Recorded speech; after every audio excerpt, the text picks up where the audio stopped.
Halo guys, assalamualaikum. Kita kembali lagi di channel Laguna Family. Kembali lagi bersama Dedi Anggun dan Mami Jola.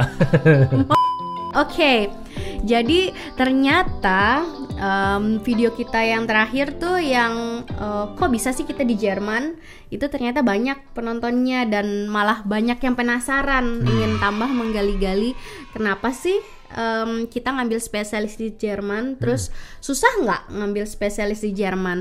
Dan kebetulan kalau teman-teman yang udah tahu aku juga punya Instagram di @jolalucu.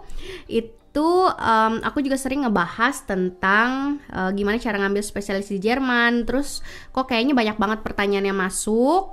Akhirnya aku bikinin video khusus buat kalian yang mau ngelanjutin spesialis di Jerman.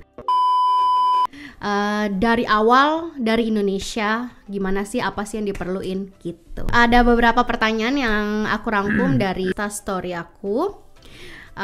Dan sekarang aku akan ngejelasin apa-apa aja.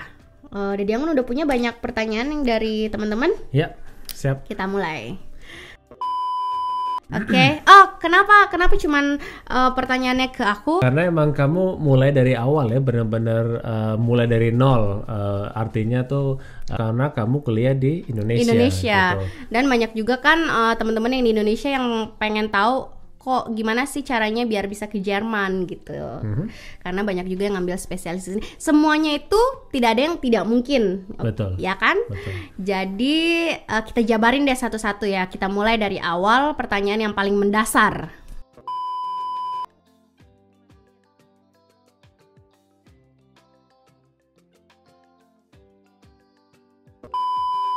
Oke guys, jadi pertanyaan pertama, emang udah direncanain mau lanjut spesialis di sini? Jadi ya aku cuman mau ngerangkum aja karena ini udah kita jawab juga ya waktu di video yang pertama. Jadi kenapa sih? Apakah direncanain? Jadi tuh memang aku memang punya niat untuk spesialis di sini karena kayaknya kok enak, gimana sih caranya. Makanya akhirnya aku coba cari-cari info gimana caranya mengambil spesialis di Jerman. Dan alhamdulillah Dedi Anggun sudah mulai duluan di Jerman karena kan udah bisa dilihat ya di video pertama karena dia meneruskan dari Wina dan kerjanya di Jerman gitu. Direncanain atau enggak? Ya direncanain, tapi dipersingkat atau dipercepat berangkatnya karena yang tadi diceritain kita berjodohnya, dia mengundang aku ke Jerman dan dari situlah aku mulai benar-benar dari nol. Tapi ada tapinya. Apa tuh? Di tengah jalan kan udah punya Nafi, anak pertama. Kalau bilang nggak direncanain dosa ya guys. Jadi memang kita rencana memang pengen punya anak lebih dari satu insya Allah. Terus tapi nggak nyangka juga secepat ini gitu. Tiba-tiba di tengah jalan di saat aku udah mulai les bahasa. Kamu inget kan dulu waktu aku les bahasa kayak gimana susahnya yang aku bawa Nafi ke sekolah dia waktu dia bayi. Terus aku pergi ke les bahasa Jerman, pulang jemput dia, terus langsung beres-beres dan lain-lain. Tiba-tiba hamil guys. Oh tiba-tiba ya, aduh. Tiba-tiba hamil lagi. Terus apalagi pas dinyatain ternyata kembar. Ya udah akhirnya aku dulu waktu perjalanan hamil si kembar. Oh enggak hamil si kembar. Aku ujian pas lagi hamil udah hampir gede. Kembar lahir Desember, November tuh aku ujian bahasa. Ingat gak? Ingat. Ya, nah itu jadi benar-benar selama hamil aku juga tetap les sampai hamil gede. Terus abis itu stop dulu pas si kembar lahiran sampai dia sekitar umur berapa kemarin? 2 tahun ya? Iya sekitar 2 tahun baru aku mulai lagi les bahasa lagi. Itu kalau diceritain banyak banget, nggak gampang, tapi alhamdulillah dikasih kemudahan sama Allah karena kita niat ingin sekolah lagi. niat untuk semuanya berjalan lancar, alhamdulillah. Permulaan itu ya yang paling susah ya. Susah banget. Untuk menginjakkan kaki ke depan itu emang agak berat. Kayak alhamdulillah punya suami juga pengertian. Oke, kita sekarang lanjut pertanyaan kedua. Kamu ngambil spesialis apa? Terus persiapannya apa aja? Apa yang harus orang lakuin supaya bisa lanjut spesialis di Jerman?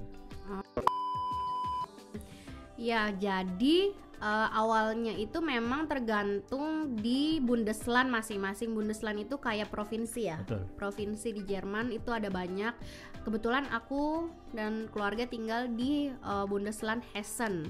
Hessen itu kalau teman-teman tahu kota besarnya itu Frankfurt. Jadi kita masih di daerahnya Frankfurt itu.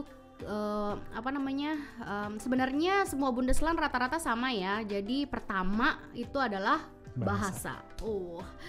Jadi bahasa itu bahasa Jerman tuh ada level-level, ya kan? Mulai dari A1, A2, B1, B2, C1, C2. Nah, untuk kita bisa mendaftar ke ID-nya Bundesland Hessen ini minimal itu B2. Bahkan sekarang peraturan terbaru itu adalah C1. Jadi C1 itu sebenarnya nggak gampang juga guys untuk mendapatkan B2 C1. Terus apalagi yang di bagian kedokteran itu tuh benar-benar susah, apalagi yang gramatiknya tuh Jerman, semua orang juga udah tahu kalau bahasa Jerman itu lumayan bahasa yang sulit. Terus bahasa. Jadi sebenarnya berapa lama sih kursus bahasa itu? Jadi kalau teman-teman pengen tahu kalau misalnya mulai dari 0 sampai ke tahapan B2 ataupun C1 itu butuh berapa lama kira-kira? Karena emang beda-beda sih, ada yang cepat ada yang lambat. Tapi kira-kira berapa lama tuh? Tergantung dulu nih, pertamanya dia apakah sudah berada di Jerman dengan visa visa kumpul keluarga, atau memang dia dengan visa untuk melanjutkan sekolah. Nah itu beda tuh ya kan. Kalau kita untuk kumpul keluarga itu minimal A1 aja udah bisa berangkat ke Jerman.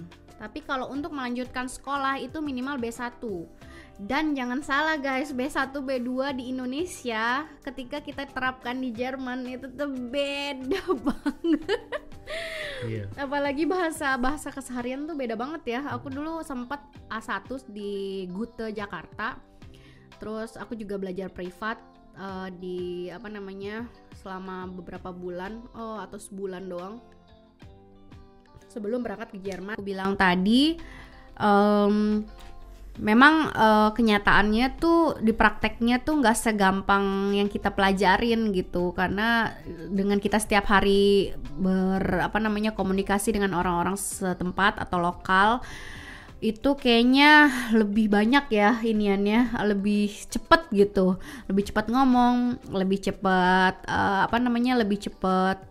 ngerti apa yang orang-orang ngomong. Bahkan sampai sekarang pun kita juga kadang-kadang untuk bahasa Jerman yang ada logatnya gitu atau dialek itu kadang suka susah juga ya ngertinya ya, nggak semua lancar gitu. Apalagi yang kita nggak pernah dengar bahasa Jerman sama sekali, harus berusaha terus gitu. Apa sih di Jerman? Alhamdulillah aku dapat di penyakit dalam atau di Innere Medicine. Itu kayak dasarnya lah, base-nya spesialisasi gitu, karena kita kan namanya aku apalagi udah 4 tahun gak kerja, di rumah aja, jarang juga buka buku gitu. Jadi ini tuh emang mulai lagi lah gitu. Alhamdulillah dapat, dan kebetulan juga profesor atau konsulen aku di sini lumayan orangnya ngerti gitu. Kalau aku tuh dulu selama 4 tahun ini tuh kayak harus ulang lagi gitu dari awal. Jadi dibimbing gitu, alhamdulillah gitu. Oke. Berapa lama spesialis di Jerman tuh? Kalau berdasarkan masa studinya tuh 5 tahun. Kayak di kamu juga ya, kamu juga 5 tahun di Obgyn. Oh, yang buat belum tahu, Eh, jadi juga ngambil apa?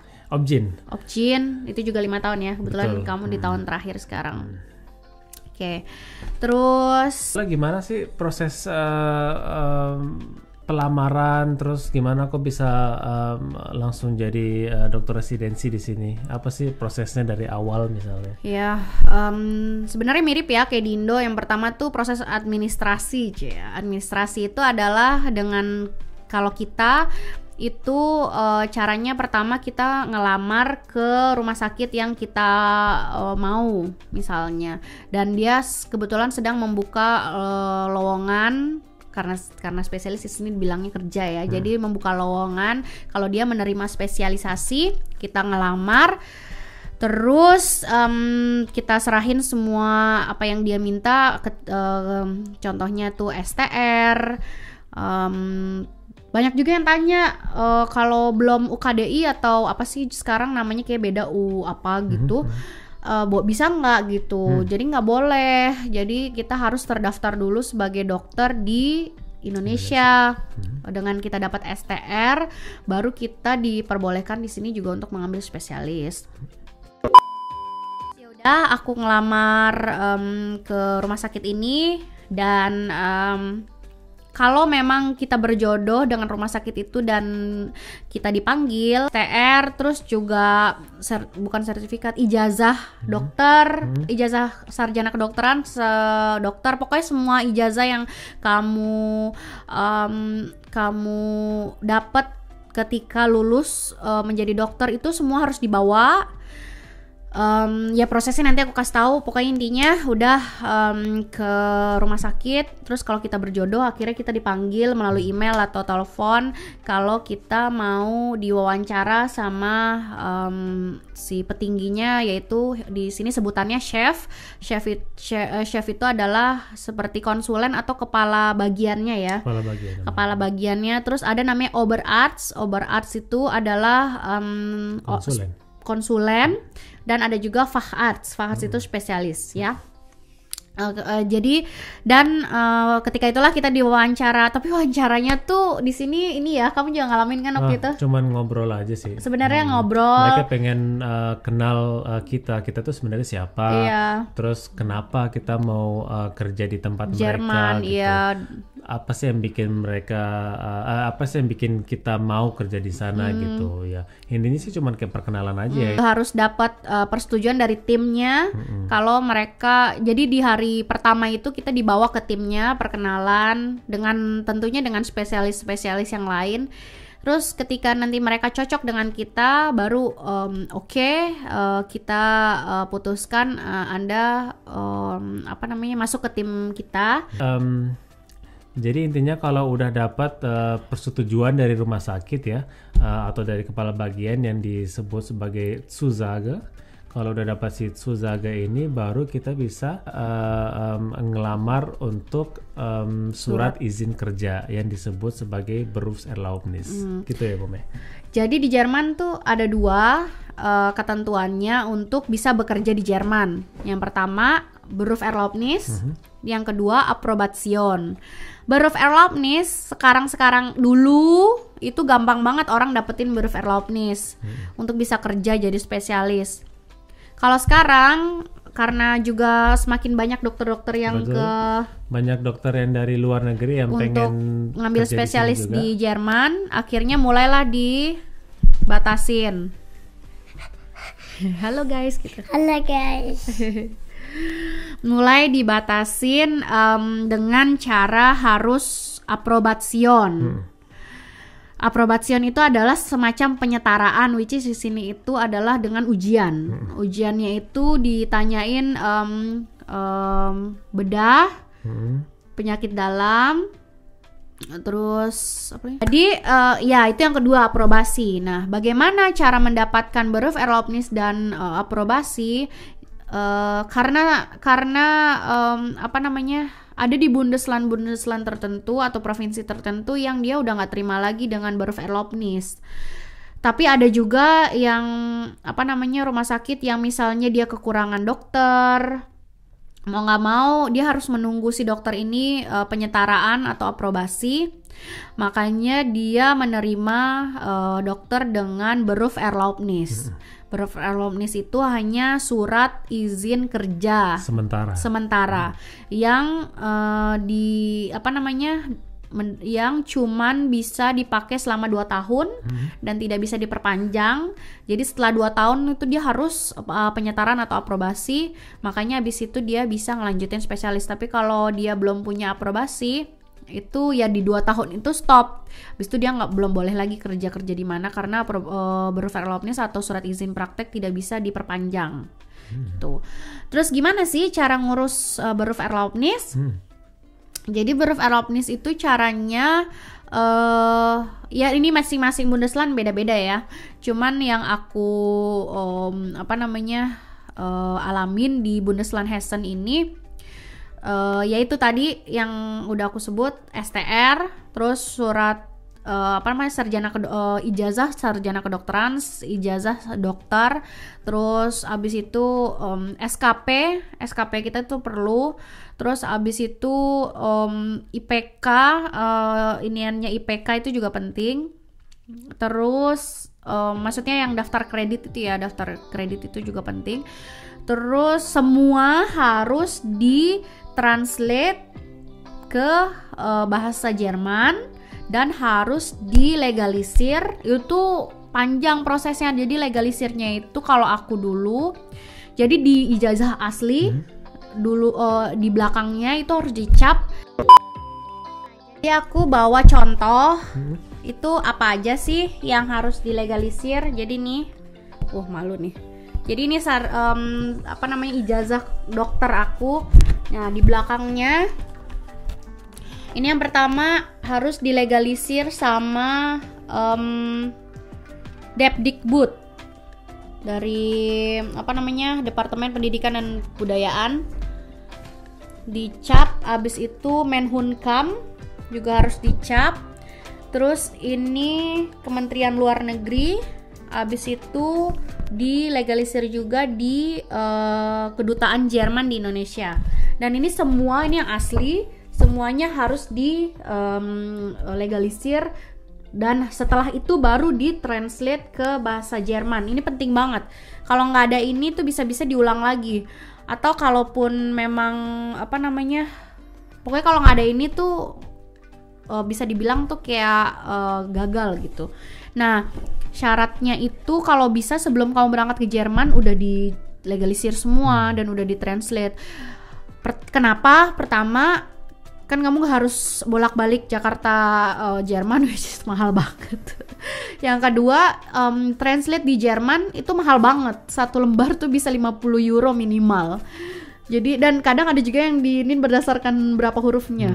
Lumayan lah, jadi bedanya ya. Kalau di Indonesia bisa main 1 paket 1 gitu. lembar atau 1 paket ya, ada juga yang beberapa yang menawarkan. Ya, udah. Jadi dan proses untuk mendapatkan surat izin praktek itu sekitar minimal 6 minggu kalau di aku. Kalau aku dapat waktu itu 7 minggu ya. Karena itu pindahan.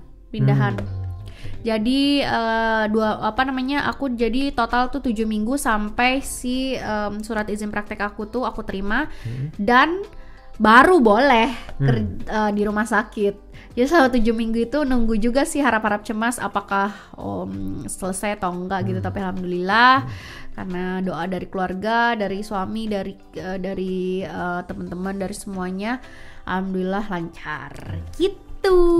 Aduh susah kan, maksudnya panjang banget. Tapi intinya sih proses yang ribet banget ini bisa. Itu cuman kayak kelihatannya emang susah, tapi kalau kita jalanin ya sebenarnya bisa lah. Tapi kalau itu semua udah kelar dan udah dapat, itu semua pasti pay off lah usahanya ya. Oke, ya gitu guys. Dan selanjutnya kata teman-teman, gimana sih caranya ngurus 3 anak sambil ngambil spesialis gitu. Terus sementara suaminya juga kerja. Jadi gimana tuh kira-kira? Agak susah tuh kayaknya kedengarannya. Iya itu benar-benar di Instagram aku tuh benar-benar rata-rata pada pertanyaannya tuh kayak gitu, gimana sih ngurus anak 3 sambil spesialis gitu. Ya secara teorinya sih ya pusing ya, nggak gampang ya. Apalagi kita di sini nggak ada keluarga Iya, gitu, nggak atau ada orang tua yang kita babysitter. bisa tinggal nih, ini apa titip dong gitu kan, nggak bisa. Jadi apa sih yang bikin itu mungkin gitu di sini? Oke, jadi dari awal aku tadi sebelumnya wawancara dengan si konsulen atau si kepala bidang itu, aku udah nyatain kalau aku itu punya anak 3. Dan aku juga harus di rumah itu mengurus keluarga. Alhamdulillah dia juga ngerti. Jadi aku dapet kerjanya nggak 100%, nggak full.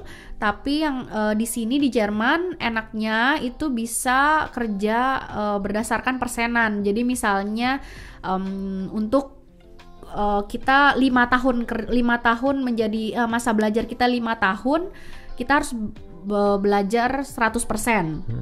Senin sampai Jumat jam 8, setengah 8 itu tergantung Intinya 8 departemennya. jam per hari ya.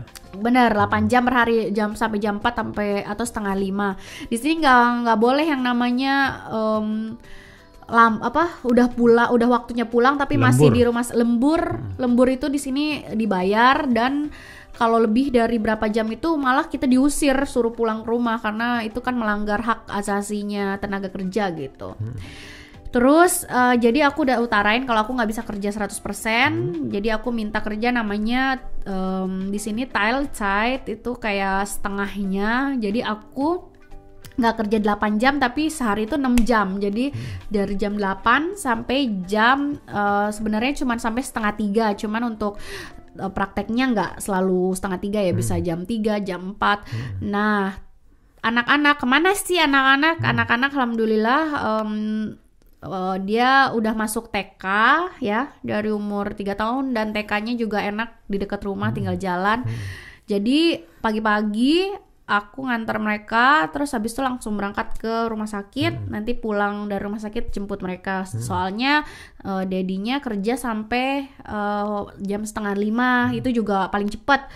Jadi nggak bisa jemput anak-anak cuma sampai jam 4:30 di sekolahnya. Pertanyaan selanjutnya, Mami Jola, susah nggak sih spesialis di sini setelah kamu kan ini ya, kamu kan koas di Indonesia gitu, udah pernah lah ngerasain. Kalau aku kan belum pernah ngerasain koas di Indonesia, jadi nggak tahu gitu nggak ada perbandingan. Kalau kamu udah tahu nih gimana rasanya koas di Indo, terus udah tahu gimana kira-kira rasanya jadi dokter residen di Indonesia. Kalau kamu bandingin sama di sini itu gimana nih perbandingannya gitu? Ya sebenarnya nggak bisa juga ya kita bandingin ya, karena di satu sisi kita pun di sini ya mungkin di kerjaan sebenarnya oke. Tapi sisi lainnya kita nggak ada yang bantuin, which is kan kita apa-apa juga harus sendiri gitu kan. Kalau di Indonesia, waktu dulu aku koas ngelihat dokter residen memang gimana ya, kadang mereka nggak pulang ke rumah, nggak bisa ketemu anak, nggak bisa ketemu keluarga. Lah kalau di sini aku tiap hari bisa pulang ke rumah, kadang on time buat ketemu sama anak, karena di sini tuh nggak ada aku nggak ada alasan untuk nggak ngejemput anak-anak, karena kalau misalnya 4:30 itu sekolahnya udah tutup, ya udah mau nggak mau aku harus ambil anak-anak untuk pulang. Jadi kalau misal di tempat kerja masih banyak kerjaan atau apa, ya aku biasanya diundur buat hari berikutnya gitu, which is ya kadang numpuk juga sih.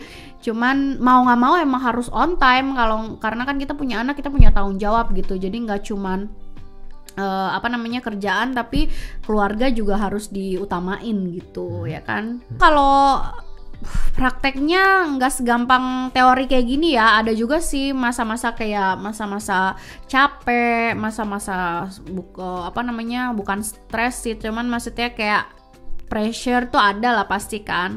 Apalagi dengan kita yang dari nol bahasa, terus juga Ya Latin memang dipakai, cuman kebanyakan kan untuk ngobrol dengan pasien atau apa itu kan harus pakai bahasa Jerman yang baik dan benar.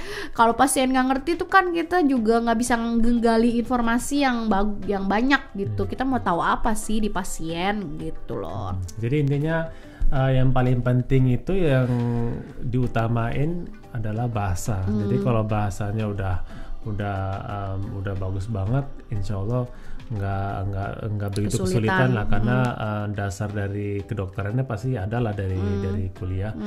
Yang paling susah itu adalah menerapkan ke bahasa Jerman ya. Iya gitu.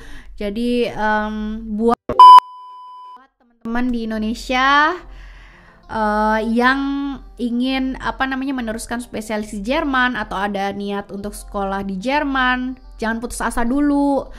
Karena semua tuh insya Allah kalau kalian niat dan berusaha dengan sungguh-sungguh itu pasti ada jalannya. Betul, dan di Jerman enaknya kalau ngambil spesialis itu nggak ada umurnya ya. Jadi bisa ngambil umur berapa aja. Mau umur 30, 35 mulai. Mau 40, mau 50 itu boleh, gak apa-apa. Bahkan yang udah spesialis di Jerman, di negara asalnya banyak juga yang ngambil ulang spesialis di sini ya dari awal. Karena mereka mungkin 50-an gitu umurnya. Ingin masa depan mungkin yang lebih baik atau apa gitu. Terus pasti banyak yang nanya juga tuh, digaji nggak di residennya? Apa nih jawabannya? Jadi kalau residen atau PPDS di sini dianggapnya kerja ya. Jadi kita alhamdulillah dapat hak-hak yang sama dengan orang yang bekerja di sini. Tapi juga dengan dengan kita mendapat pendapatan, bayar pajaknya juga sesuai sama orang-orang yang kerja di sini. Which is di sini tuh complicated banget lah buat masalah pajak dan lain-lain. Kita juga masih belajar. Tapi alhamdulillah digaji. Dan juga kalau kamu dinasnya juga nggak terlalu nggak tiap hari ya kalau di tempat kamu ya. Aku kebetulan belum dapat kebagian dinas malam karena karena aku masih pemula. Kalau Mas Anggun udah dapat dinas itu sekitar maksimal 6 kali kamu pernah ya? Maksimal 6 kali per bulan. Itu aja tuh udah banyak ngeluh guys. Kebayangkan kalau di Indonesia kayak gimana. Aku ngerti banget. Jadi ya bisa dibilang alhamdulillah gitu ya, alhamdulillah. Tapi ya bukan berarti kita juga selalu seneng-seneng atau apa. Kita juga kadang sedih juga ya, jauh dari keluarga. Terus juga apa-apa kalaupun sakit atau apa juga harus sendiri gitu guys. Ada jadi ada suka dan duka pastinya. Nanti kita bahas kali ya suka dan duka kita di Jerman apa sih gitu. Dan alhamdulillah dengan kita hampir 5 tahun di Jerman, alhamdulillah kita masih maju ke depan insya Allah ya, dengan dukungan keluarga dan teman-teman sekalian. Alhamdulillah kita bisa meneruskan spesialis di Jerman gitu. Oke, jadi wah ini padahal pertanyaannya cuma sedikit ya, cuman banyak penjelasannya. Jadi kayaknya kita potong dulu, kita udahin dulu nih pertanyaannya. Tapi kalau ya, jadi teman-teman kalau ada yang mau tahu tentang hal-hal lebih spesifik, lanjut ya, tulis aja di komen di bawah. Nanti kita bikinin. Pengen tahu apa sih tentang itu? Mungkin mau detailnya tentang yang tadi Berufserlaubnis atau Approbation, mungkin bisa aku bahas di satu sesi lagi. Emang kalau dibahas semua tuh nggak cukup guys, di satu video panjang banget. Dulu sesi Q&A kali ini. Q&A yang berdasarkan dari Instastory di Instagram. Ya emang banyak banget sih yang bisa kita bahas sih, makanya kita lanjutin aja di video-video yang berikutnya ya. Pokoknya ikutin terus. Kita perlu masukan kalian dari komen. Apapun yang di Jerman, silakan komen dan jangan lupa like and subscribe ya guys. Promosi terus. Oke. Semoga video yang kita bikin membantu dan teman-teman jadi bersemangat untuk ke Jerman. Dan terus Instastory aku juga, itu banyak juga aku linkin orang yang membahas dengan detail bagaimana sih spesialis di Jerman tuh banyak banget yang membahas gitu. Oke, guys, kita udahin dulu. Keep healthy. Genau, keep healthy dan jangan lupa jaga kesehatan ya. Oke. Bye-bye. Cheers. Sekarang yang kita itu apa?